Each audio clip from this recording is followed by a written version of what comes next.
नमस्कार दोस्तों, मैं GC Pandey, expert Indian polity and governance. भारतीय संविधान के परिप्रेक्ष्य में ये कंटेंट्स आपको हम देने जा रहे हैं, जिसमें हम चैप्टर वाइज कंटेंट आपको देंगे। और ये वो कंटेंट्स हैं जो हम बहुत संक्षेप में, वो शॉर्ट में हैं, लेकिन ये आपके रिवीजन मोड में होंगे, ठीक है, जिसमें आपको हम पॉइंट वाइज चीज़ों को रिप्रेजेंट करेंगे। इससे आपके जितने भी ऑब्जेक्टिव क्वेश्चंस हैं, ठीक है, और वो सभी आपको जो है सॉल्व करने में आसानी होगी। हर चैप्टर का कंटेंट देंगे हम, और हमारी कोशिश रहेगी कि चैप्टर वाइज आपको हम प्रैक्टिस सेट भी देते जाएं, ठीक है। तो उसमें ये आज का जो टॉपिक है हमारा, वो है संविधान का निर्माण। संविधान के निर्माण से संबंधित तथ्यों को हम आज आपको दे रहे हैं, ठीक है। आइए स्टार्ट करते हैं।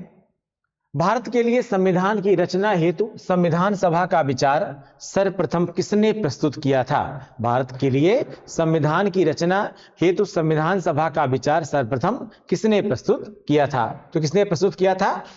स्वराज पार्टी ने वर्ष 1934 में प्रस्तुत किया था। आप जानते हैं स्वराज पार्टी के लिए बाल गंगाधर तिलक साहब के समर्थन से इसमें एम.एन. राय साहब ने ये संविधान सभा के विचार का एक प्रस्ताव जो है वो रखा गया था, ठीक है। और ये प्रस्ताव वर्ष 1934 में आया था। किसके द्वारा? सबसे पहले एक औपचारिक प्रस्ताव की अगर हम बात करेंगे तो स्वराज पार्टी ने सबसे पहले वर्ष 1934 में रखा था। एक निर्वाचित संविधान सभा द्वारा भारत के संविधान का निर्माण करने का प्रस्ताव किया गया था। एक निर्वाचित संविधान सभा द्वारा भारत के संविधान का निर्माण करने का प्रस्ताव किया गया था। किसके द्वारा? क्रिप्स मिशन द्वारा, ठीक है। क्रिप्स मिशन वो पहला मिशन था जिसमें क्या गया था कि एक निर्वाचित संविधान सभा हो। संविधान सभा ऐसी नहीं हो जिसमें कि सदस्यों को मनोनीत कर दिया जाए, बल्कि उसका एक निर्वाचन हो, यानी चुने हुए लोगों के द्वारा एक निर्वाचित संविधान सभा बनाई जाए। इसका सबसे पहला जो प्रस्ताव रखा था वो किसने रखा था? वो सबसे पहला जो प्रस्ताव रखा गया था वो रखा था स्वराज जो क्रिप्स मिशन जो है एक निर्वाचित संविधान सभा द्वारा भारत के संविधान का निर्माण करने का प्रस्ताव सबसे पहले क्रिप्स मिशन द्वारा 1942 में लाया गया था। अगला देखते हैं हम लोग। Patrick Lawrence, John Simon, A B. Alexander और सर स्टैफोर्ड क्रिप्स में से कौन कैबिनेट मिशन का सदस्य नहीं था? Patrick Lawrence, John Simon, A B. Alexander और सर स्टैफोर्ड क्रिप्स में से कौन कैबिनेट मिशन का सदस्य नहीं था? एक्चुअली जो पैट्रिक लॉरेंस थे,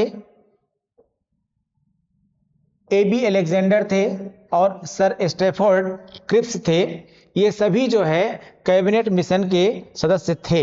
सभी कैबिनेट मिशन के सदस्य थे, लेकिन इसमें जॉन साइमन साहब ये कैबिनेट मिशन के सदस्य नहीं थे।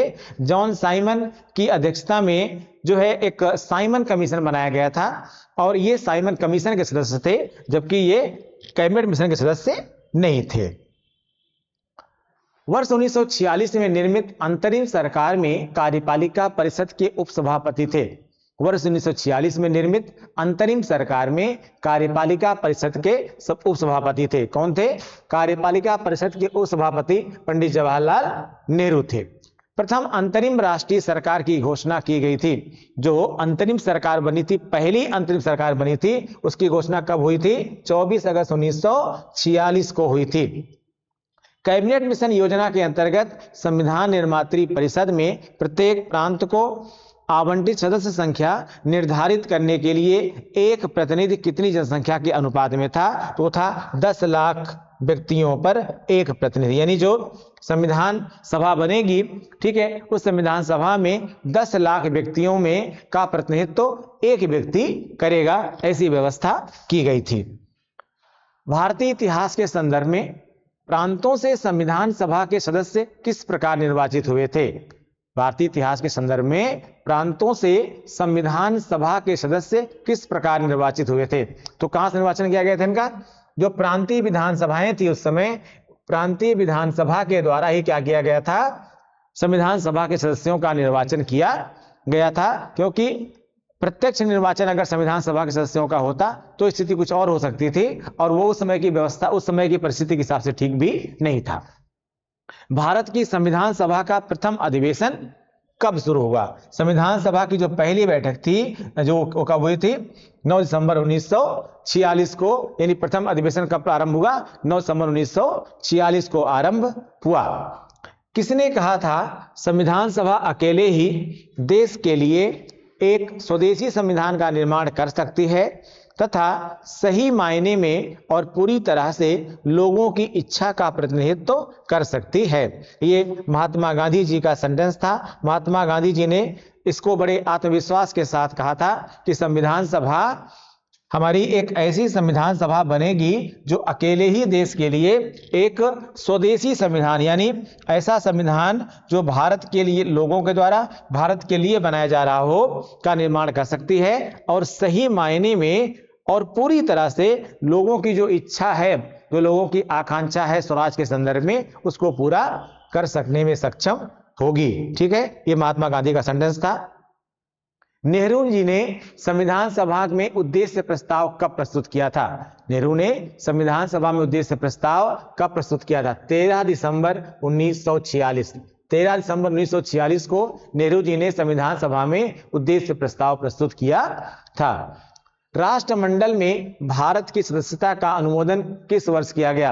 राष्ट्रमंडल सदस्य आप जानते हैं, उन्हें कहते हैं जो ब्रिटिश आधिपत्य में थे या ब्रिटिश जो है सम्राट को कहीं न किसी रूप में अपना एक प्रमुख या जो कुछ भी मानते हैं, ठीक है, वो सब क्या बनते हैं? राष्ट्रमंडल बनते हैं। और राष्ट्रमंडल के सदस्य के तौर पर भारत को वर्ष 1949 में सदस्यता दी गई थी। संविधान सभा में अंबेडकर का प्रथम अभिभाषण किस वर्ष दिया गया? संविधान सभा में अंबेडकर जी का प्रथम अभिभाषण 9 दिसंबर 1949 को हुआ था। संविधान सभा में अंबेडकर जी का प्रथम अभिभाषण कब हुआ था? वर्ष 1949 में, वो था 9 दिसंबर 1949।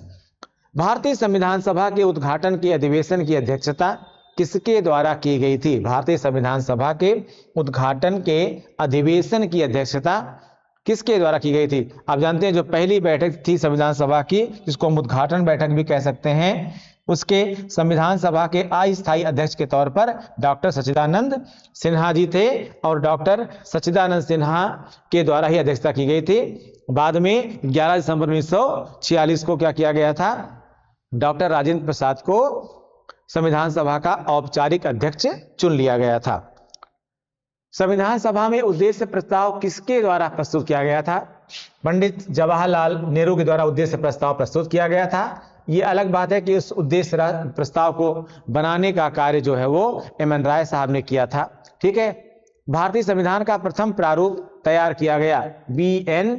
राव द्वारा। बी.एन. राव द्वारा संविधान सभा का प्रथम, भारतीय संविधान का जो पहला प्रारूप था, आरंभिक प्रारूप भी कह सकते हैं उसको, वो किसने किया था? बी.एन. राव द्वारा किया गया था। संविधान सभा की संघ संविधान समिति का अध्यक्ष कौन था? संविधान सभा की संघ संविधान समिति का अध्यक्ष कौन था? जवाहरलाल नेहरू, जो संघीय मामलों को समिति देख रही थी। ठीक है, संघ में क्या क्या चीजें होंगी, उस समिति का अध्यक्ष कौन थे? जवाहरलाल नेहरू साहब थे। संविधान सभा ने डॉक्टर भीमराव अंबेडकर की अध्यक्षता में प्रारूप समिति का गठन कब किया था? प्रारूप समिति का गठन कब किया था? प्रारूप समिति जिसके अध्यक्ष डॉक्टर अंबेडकर साहब थे, जिन्होंने संविधान का प्रारूप बनाने में महत्वपूर्ण भूमिका निभाई, वो इसका गठन हुआ था 29 अगस्त 1947 को। 29 अगस्त 1947 को इसका गठन किया गया था। संविधान सभा में भारतीय संविधान को बनाने हेतु भारतीय संविधान के कुल कितने अधिवेशन हुए थे? ये क्वेश्चन कई बार पूछा गया है। भारतीय संविधान को बनाने हेतु भारतीय संविधान के कुल कितने अधिवेशन हुए थे? तो कुल कितने अधिवेशन हुए थे? 12 अधिवेशन हुए थे। ठीक है, भारतीय संविधान को बनाने के लिए भारतीय संविधान के कुल कितने अधिवेशन हुए थे? 12 अधिवेशन हुए थे। भारतीय संविधान के निर्माण के समय संवैधानिक सलाहकार कौन थे? बी.एन. राव साहब। ये क्वेश्चन भी कई बार रिपीट किया गया है। संवैधानिक सलाहकार जो थे, आप जानते हैं संविधान का पहला मॉडल भी इन्होंने प्रस्तुत किया था और साथ में संवैधानिक सलाहकार के तौर पर बी.एन. राव साहब को अपॉइंट किया गया था। भारतीय संविधान को संविधान सभा द्वारा अंगीकृत किया गया। ठीक है, भारतीय संविधान सभा द्वारा भारतीय संविधान को संविधान सभा द्वारा अंगीकृत कब किया गया था? 26 नवंबर 1949 को। ठीक है, और इसी दिन से आपके संविधान में अंतरिम संसद, निर्वाचन, ठीक है, और जो है आपकी नागरिकता से संबंधित जो प्रावधान थे उनको क्या किया गया? वो तत्काल प्रभाव से ही लागू कर दिया गया था। और ये दिन कौन सा था? 26 नवंबर 1949 था। ठीक है, भारत की संविधान सभा की अंतिम बैठक किस तिथि को हुई थी? 24 जनवरी 1950 को हुई थी। भारत की संविधान सभा की अंतिम बैठक कब हुई थी? किस तिथि को हुई थी? 24 जनवरी 1950 को हुई थी और 26 जनवरी 1950 से संविधान को पूर्ण रूप से भारत में लागू कर दिया गया था। संविधान को 26 जनवरी के दिन लागू करने का लागू करने का जो निर्णय था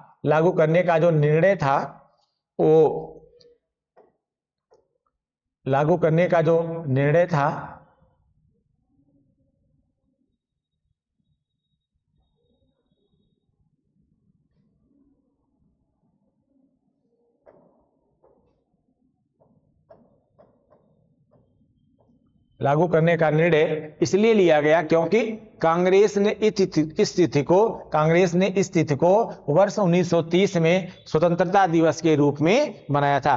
पहली बार कांग्रेस ने 1930 में 26 जनवरी के दिन ही क्या किया था? स्वतंत्रता दिवस के रूप में 26 जनवरी 1930 को कह सकते हैं कि कांग्रेस ने पहला स्वतंत्रता दिवस मनाया था। इसीलिए निर्णय लिया हुआ कि भारतीय संविधान को 26 जनवरी के दिन ही क्या किया जाएगा? पूरे देश में लागू किया जाएगा। भारतीय संविधान को अपनाया गया था। किसने अपनाया था? भारतीय संविधान को संवैधानिक सभा द्वारा यानी संविधान सभा द्वारा अपनाया गया था। और संविधान सभा क्या कर रही थी? पूरे भारत का प्रतिनिधित्व कर रही थी। भारतीय संविधान दिवस मनाया गया था 26 नवंबर को। आज भी 26 नवंबर को संविधान दिवस मनाया जाता है।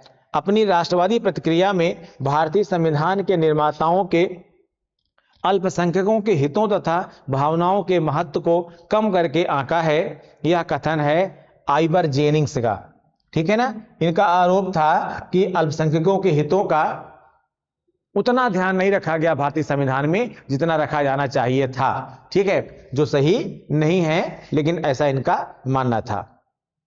किसने सुझाव दिया था कि भारत की स्वतंत्रता के बाद भारतीय राष्ट्रीय कांग्रेस को एक राजनीतिक दल के रूप में भंग कर दिया जाना चाहिए? तो ये प्रस्ताव किसने दिया था? महात्मा गांधी जी ने, क्योंकि महात्मा गांधी मानते थे कि यह एक राष्ट्रीय आंदोलन था और यह जो है कांग्रेस एक राष्ट्रीय आंदोलन थी और राष्ट्रीय आंदोलन का जो एक उद्देश्य था वो था स्वतंत्रता, और वो उद्देश्य चूंकि पूरा हो चुका है इसलिए इसको इसी स्वतंत्रता के पश्चात ही इसको खत्म कर देना चाहिए। और जहां तक पार्टी की बात है तो एक अलग पार्टी का गठन होना चाहिए। यानी उन्होंने कांग्रेस को एक स्वतंत्रता आंदोलन माना था, एक पार्टी नहीं माना था, इसीलिए इन्होंने इसको खत्म करने की बात कही थी। ठीक है, संविधान सभा में वयस्क मताधिकार को 15 वर्ष के लिए स्थगित करने की बात की थी। संविधान सभा में वयस्क मताधिकार को 15 वर्ष के लिए स्थगित करने की बात की थी। किसने? मौलाना आजाद ने। संविधान सभा में वयस्क मताधिकार को 15 वर्ष के लिए स्थगित करने की बात की थी। किसने? मौलाना आजाद साहब ने। यह किसने कहा कि मुझे इस आरोप के संबंध में कोई क्षमा नहीं मांगनी है कि संविधान के प्रारूप में गवर्नमेंट ऑफ इंडिया एक्ट 1935 के एक बड़े भाग को पुनः उत्पादित कर दिया गया है। ये डॉक्टर बी आर अम्बेडकर साहब का स्टेटमेंट था जब उस समय यह आरोप लग रहा था कि 1935 के अधिनियम के बहुत सारे भागों को एज इट इज संविधान में शामिल कर लिया गया है। तो उस पर अम्बेडकर साहब ने जवाब दिया था, वास्तव में 1935 के अधिनियम के बहुत महत्वपूर्ण भागों को इसमें शामिल किया गया संविधान में। उसके पीछे कारण यह था कि हमें उन सभी अच्छी चीजों को और जो उन तत्कालीन परिस्थितियों में भारतीयों में कह सकते हैं कि पहले से ही आ गई थी, उन्हीं परंपराओं को आगे जारी रखना हमारे संविधान निर्माताओं के लिए ज्यादा आसान था और भारतीयों के द्वारा ही उसकी एक्सेप्टेंस भी ज्यादा हो सकती थी, इसीलिए ऐसा किया गया था। और इसी पर डॉक्टर बी आर अम्बेडकर साहब ने यह कहा था कि मुझे इस आरोप के संबंध में कोई क्षमा वगैरह नहीं मांगनी है। ठीक है, भारत में न्यायिक पुनरीक्षण की संकल्पना किस देश के संविधान से ली गई है? तो भारत में न्यायिक पुनरीक्षण की संकल्पना कहां से ली गई है? संयुक्त राज्य अमेरिका से, यानी जुडिशियल रिव्यू का कॉन्सेप्ट कहां से लिया गया है? संयुक्त राज्य अमेरिका से लिया गया है। भारतीय संविधान में मौलिक कर्तव्यों का विचार लिया गया है। भारतीय संविधान में मौलिक कर्तव्यों का विचार कहां से लिया गया था? रूस से लिया गया था। ठीक है, आज रूस है, लेकिन पहले क्या था? ये सोवियत संघ था। ठीक है, जिसमें अलग अलग कंट्रीज थे, बाद में सब अलग अलग जो है सोवियत संघ के विघटन के बाद सब अलग अलग हो गए। फिलहाल संविधान कहां से, ये प्रारूप कहां से लिया गया? ये व्यवस्था कहां से ली गई? रूस के संविधान से ली गई। ठीक है, या पूर्व सोवियत संघ के संविधान से ली गई। मौलिक कर्तव्य वो हैं जो आपको ये बताते हैं कि एक सभ्य देश के सभ्य नागरिक के तौर पर आपके ये कर्तव्य हैं और आपको इनका निर्वहन करना चाहिए, क्योंकि अगर आपको मूल अधिकार दिए जा रहे हैं तो उसी परिप्रेक्ष्य में आपको ये समझना चाहिए कि अधिकार के साथ कर्तव्य और दायित्व का होना भी बहुत आवश्यक होता है। भारतीय संविधान में अवशिष्ट शक्तियों का सिद्धांत किस देश के संविधान से लिया गया है? तो अवशिष्ट शक्तियां वो शक्तियां हैं जो संघ और राज्य के अलावा शक्तियां होती हैं, वो कहां से लिया गया है? कनाडा के संविधान से लिया गया है। संविधान में संसद के विशेषाधिकार संबंधी प्रावधान किस देश के संविधान से प्रेरित हैं? कहां से लिया गया है? ब्रिटेन से लिया गया है। संसद का विशेषाधिकार क्या होता है? एक्चुअली संसद में कही गई किसी भी बात के लिए आप जानते हैं संसद सदस्यों को न्यायालय में उत्तरदायी नहीं ठहराया जा सकता है। तो जाहिर सी बात है कि अगर आपको न्यायालय में उत्तरदायी नहीं ठहराया जा सकता है तो आपके खिलाफ कुछ तो कार्रवाई हो सकती है। तो प्रारंभिक तौर पर अगर किसी ने कुछ अपशब्द किया या कोई ऐसा अमाननीय व्यवहार किया है जिसको एक्सेप्ट करना थोड़ा सभ्य समाज में मुश्किल है, तो ऐसे में संसद क्या करती है? स्वनियामक के तौर पर अपने लिए कुछ व्यवस्था बनाती है, जिसमें हो सकता है उस संसद सदस्य को 2-4 दिन के लिए या पूरे सत्र के लिए क्या किया जाए? संसद से जो है निष्कासित कर दिया जाए, या संसद के अधिवेशन से उसको निलंबित कर दिया जाए, या जैसे अभी एक मामला आया है मोइत्रा वाला, ठीक है, महुआ मोइत्रा वाला, जिन्होंने संसद में प्रश्न लेकर के पैसे लेकर के प्रश्न पूछे, तो ये एक अमानवीय व्यवहार है, अच्छा व्यवहार नहीं है। तो ऐसे में अभी देखा आपने एथिक्स कमेटी ने, जो नैतिक समिति बनाई गई थी, नैतिक समिति ने क्या किया? इसकी जांच किया और उनकी सदस्यता क्या किए? समाप्त करने की बात कही। ठीक है, और वो समाप्त भी कर दी गई। तो इसी प्रकार से संसद के अपने कुछ विशेषाधिकार हैं और ये विशेषाधिकार जो है कहां से लिए गए? ब्रिटेन से लिए गए। भारतीय संविधान में आपात उपबंध, जो आपात उपबंध है, आपातकाल का जो प्रावधान है, ये आपातकाल का प्रावधान कहां से लिया गया? जर्मनी के संविधान से लिया गया। ठीक है, आपात उपबंध कई बार पूछा गया है क्वेश्चन, ये आपात उपबंध जो है वो कहां से लिया गया? जर्मनी के संविधान से लिया गया। ठीक है, तो आज संविधान के निर्माण से हमने ये महत्वपूर्ण तथ्य आपको दिए और इसी तरह से हम संविधान के निर्माण संबंधी जितने प्रश्न भी आए होंगे उनकी क्वेश्चन प्रैक्टिस भी आपको हम देंगे। ठीक है, थैंक यू।